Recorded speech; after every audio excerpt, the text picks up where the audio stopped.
आप देख रहे हैं डार्क फाइल्स। तो चलिए बढ़ते हैं आज की इस कहानी की ओर। कोहरा, अंधेरा और खामोशी, इन तीन चीजों को चीरती हुई हमारी कार हाईवे पर आगे बढ़े जा रही थी। रात का वक्त था और कार में हम तीन लोग मौजूद थे। मैं, विराट और रोहित। दरअसल उस रात हम तीनों बेंगलोर में एक शादी अटेंड करके मैसूर यानी अपने शहर वापस लौट रहे थे। रोहित गाड़ी चला रहा था और मैं उसके बगल में बैठा हुआ था। विराट पीछे वाली सीट पर लंबा होकर सो चुका था। उस वक्त ठंड बहुत ज्यादा थी, ऐसा कि गाड़ी की सारी खिड़कियां बंद होने के बावजूद भी पता नहीं क्यों मगर मैं कांप रहा था। हाईवे पर गाड़ियों की संख्या बहुत ज्यादा नहीं थी, बीच बीच में बस एक आध ट्रकें ही नजर आ रही थीं। अभी हम लोग आगे बढ़ ही रहे थे कि तभी गाड़ी एक झटके में ही एकदम से बंद पड़ गई। गाड़ी को ऐसे बंद होता देख मैंने रोहित से कहा, अबे कैसे गाड़ी चला रहा है तू? तो रोहित बोला, अबे भाई मैंने कुछ नहीं किया। ऐसा लगा जैसे किसी चीज से टकराकर गाड़ी अपने आप ही बंद हो गई। इतना बोलते हुए रोहित ने गाड़ी को स्टार्ट करने के लिए दोबारा चाबी घुमाया। पहली बार में तो नहीं मगर दो तीन बार कोशिश करने पर गाड़ी स्टार्ट हो गई। चूंकि रोहित काफी देर से ड्राइव कर रहा था, जिस वजह से अब गाड़ी को मैसूर तक ले जाने का सारा दारोमदार मुझ पर था। जिसके बाद रोहित और मैंने सीट बदल ली और वापस से आगे बढ़ने लगे। मेरी आदत थी जब भी मैं गाड़ी की स्टीयरिंग पकड़ता था सबसे पहले पेट्रोल चेक करता था। तो मैंने जब फ्यूल मीटर की तरफ देखा तो मैं देखता ही रह गया, क्योंकि गाड़ी में काफी कम पेट्रोल बचा था। जिस पर मैंने रोहित से कहा, यार ये पेट्रोल इतनी जल्दी खत्म कैसे हो गया? अभी निकलते वक्त ही तो पेट्रोल डलवाया था ना हमने। इस पर रोहित बोला, यार वो मेरी कार का माइलेज खराब हो गया है, पेट्रोल बहुत जल्दी खत्म होता है। चल आगे किसी पेट्रोल पंप से डलवा लेंगे। और रोहित से इतना सुनकर मैं गाड़ी चलाने लगा। अब तक रात काफी हो चुकी थी। सड़क पर भी थोड़ी देर पहले तक जो इक्का दुक्का ट्रकें नजर आ रही थी अब वो भी नहीं थीं। ऐसा लग रहा था जैसे किसी ने काले रंग की एक बड़ी सी चादर को लेकर पूरे माहौल को ढक दिया हो। अभी हम लोग आगे बढ़ ही रहे थे कि तभी मेरी नजर हाईवे के एक किनारे लगे बोर्ड पर गई, जिसके एक तरफ लिखा था मैसूर 60 किलोमीटर और दूसरी तरफ लिखा था मैसूर 35 किलोमीटर। तभी मेरे बगल की सीट पर बैठे रोहित ने मुझसे कहा, सुन, ये जो 35 किलोमीटर वाला रास्ता है ना वो ले ले, वहां से शॉर्टकट है और गाड़ी में पेट्रोल भी कम है तो हम जल्दी पहुंच जाएंगे। मुझे भी रोहित की ये बात ठीक लगी, जिस वजह से मैंने कार को उस रास्ते की तरफ मोड़ लिया। रास्ता जितना सुनसान था उतना ही जंगलों से घिरा हुआ भी था। उस रास्ते पर हमारे अलावा दूसरी कोई गाड़ी नजर नहीं आ रही थी। रास्ते का ऐसा माहौल था कि अगर कोई सुई भी गिरा दे तो शायद उसकी भी आवाज पूरे फिजा में गूंज जाए। उस रास्ते पर रोशनी का एकमात्र जरिया सिर्फ कार की हेडलाइट ही थी। अभी हम लोग उस रास्ते पर आगे बढ़ ही रहे थे कि तभी अचानक ही गाड़ी एकदम से बंद पड़ गई।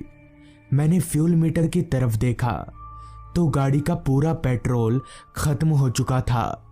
जिस पर मैंने रोहित से कहा, लो हो गया लफड़ा, अब धक्का लगाओ तुम लोग। मेरी बात सुनकर रोहित ने पीछे सो रहे विराट को जगाया। विराट को सारी बात बताई और वो दोनों गाड़ी से नीचे उतरकर धक्का लगाने लगे। चूंकि हम इस रास्ते पर पहली बार आ रहे थे इसलिए हमें इस रास्ते के बारे में ज़रा भी आइडिया नहीं था। किधर पेट्रोल पंप है और किधर ढाबा, हमें कुछ भी नहीं पता था। सब कुछ हमारे लिए एकदम नया था और अनजान था। अभी हम लोग आगे बढ़ ही रहे थे कि तभी मेरी नज़र रोड के बीचों बीच खड़े एक बरगद के पेड़ पर गई। उस पेड़ को देखकर मुझे काफ़ी हैरानी हुई, क्योंकि वो पेड़ एकदम रोड के बीचों बीच था। उस पेड़ के नीचे चौपाल बनी हुई थी जहाँ कुछ रखा हुआ था, मगर क्या इतनी दूर से साफ साफ दिख नहीं रहा था।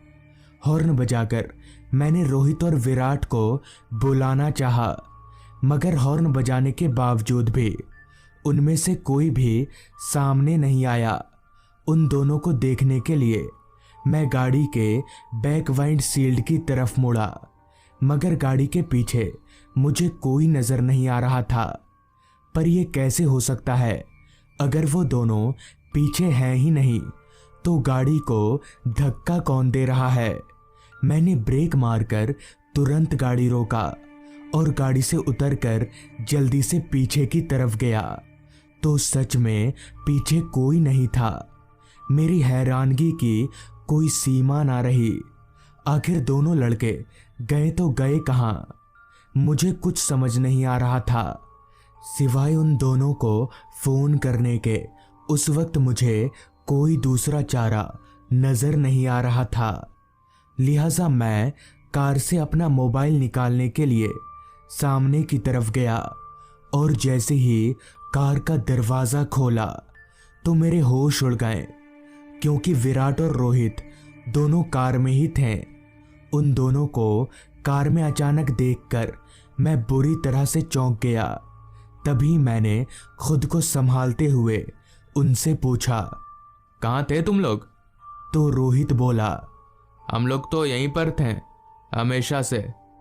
इस पर मैंने कहा, अच्छा वो सब छोड़ो, सामने देखो, वो पेड़ रोड के बीचों बीच खड़ा है, आगे कैसे जाएंगे हम लोग?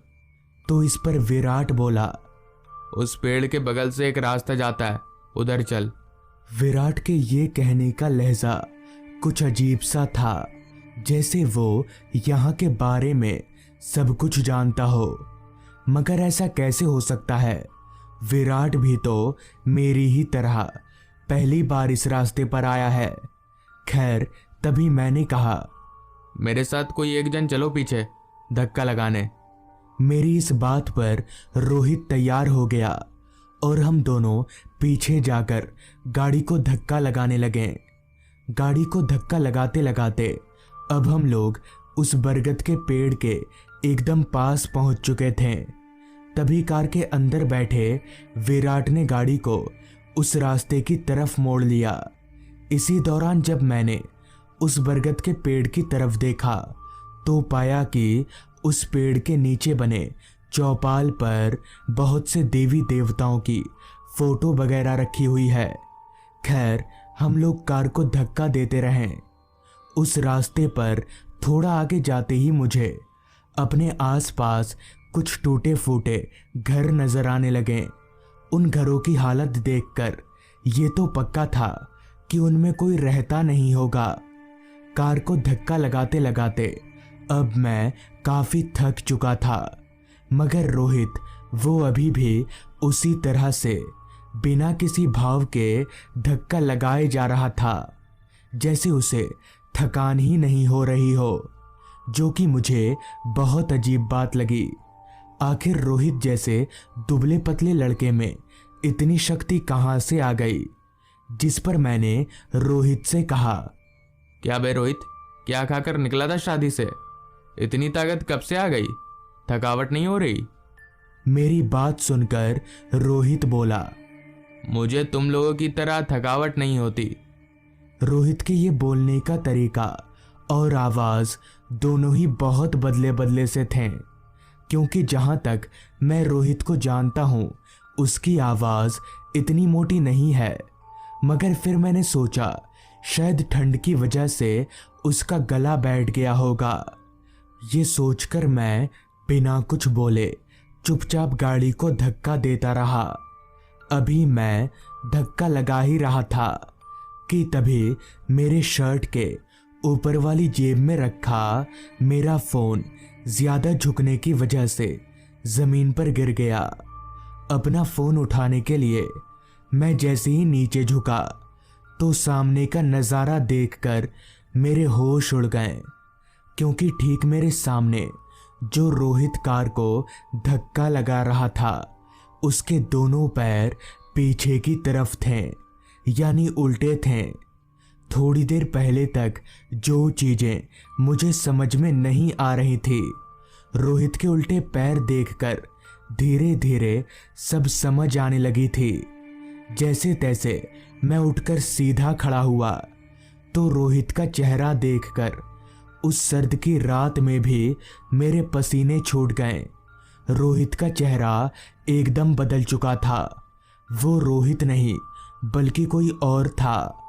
मैं वहां से अपनी जान बचाकर भागने के लिए पीछे मुड़ा तो ठीक मेरे पीछे विराट खड़ा था। उसका भी चेहरा मेरी आंखों के सामने ही पूरा बदल गया। मैं समझ गया कि ये दोनों रोहित और विराट नहीं है। जिसके बाद मैंने ना आव देखा ना ताव, वहां से भागकर सीधे उस बरगद के पेड़ के पास पहुंचा, जहां चौपाल पर भगवान की काफी सारी तस्वीरें रखी हुई थी। मैं उस चौपाल पर चढ़कर बैठ गया और पूरी रात वहीं कटा दी। अगली सुबह जब मैं उस रास्ते से निकलकर हाईवे की तरफ जा रहा था, तभी मुझे रोड पर रोहित और विराट बेहोशी की हालत में मिले। मैंने उन्हें होश में लाया, मगर उन्हें कल रात की कोई बात याद ही नहीं थी।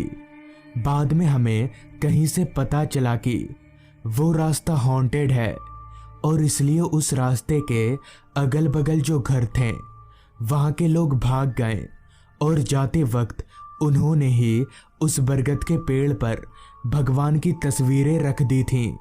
और शायद यही कारण है कि उस बरगद के पेड़ को काटा नहीं गया, ताकि वो रास्ता कभी चालू ही ना हो पाए।